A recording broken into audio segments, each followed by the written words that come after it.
बिस्मिल्लाहिर्रहमानिर्रहीम। Beauty formula ये आपकी स्किन को चमकदार और ख़ूबसूरत बनाने के लिए है। इस फार्मूले के लिए आपको दरअसल अशिया की ज़रूरत होगी। सबसे पहले आप 2 बादाम लें और 2 टेबलस्पून मसूर की दाल का पाउडर लें। 2 टेबलस्पून साबित मूंग भून लीजिए इसे।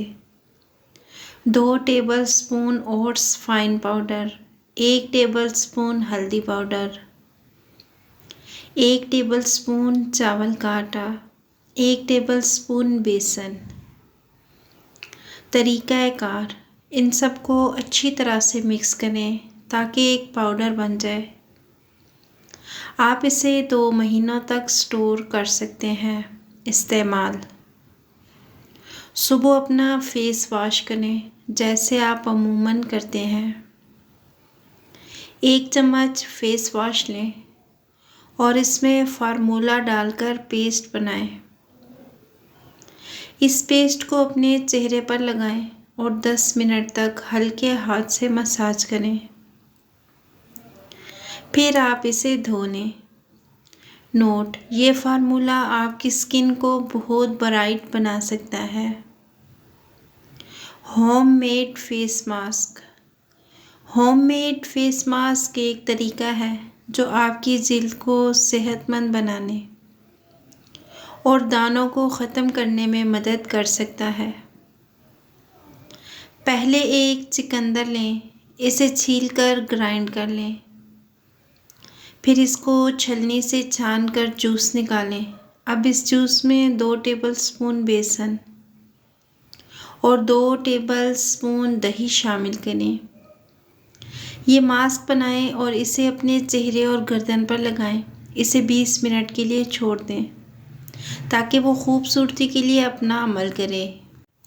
जब मास्क खुश्क हो जाए तो ठंडे पानी से अपना चेहरा धोएं। ये मास्क आपकी जिल्द को सेहतमंद बनाने में मदद फ़राहम करेगा और दाने और दाग धब्बे ख़त्म करेगा। इसे रोज़ाना इस्तेमाल करें ताकि आप जिल्द के बेहतरीन नताइज देखें। बालों की देखभाल और सेहत के लिए एक मुमताज़ शैम्पू बनाने के लिए 1 मेथी दाना, कुलवंजी दाना और राइस शैड मिलाकर इस्तेमाल करें। 1 चम्मच राइस, 1 चम्मच मेथी दाना और 1 चम्मच कुलवंजी दाना को एक गिलास में डालकर अच्छी तरह से मिक्स करें। इसे रात भर के लिए छोड़ दें ताकि तमाम मुफीद अनासिर पानी में इन्फ्यूज़ कर जाएं। सुबह ये मिक्सचर स्ट्रेन करें ताकि अंदर के दाने अलग हो जाएं। अब इसको इस्तेमाल करने के लिए इसमें अपने पसंदीदा शैम्पू का 1 टेबलस्पून शामिल करें और इसे अच्छी तरह मिक्स करें। अब आपका मखसूस शैम्पू तैयार है। इस शैम्पू को अपने बालों पर और तमाम सर की मसाज करें और इसे धोने के बाद आपके बाल नरम, चमकदार और सेहतमंद नज़र आएंगे। हफ्ते में 2 बार इस शैम्पू का इस्तेमाल करें ताकि आपके बाल हमेशा खूबसूरत रहें। मज़ीद ऐसे अच्छे टोटके देखने के लिए हमारे चैनल को सब्सक्राइब कीजिए।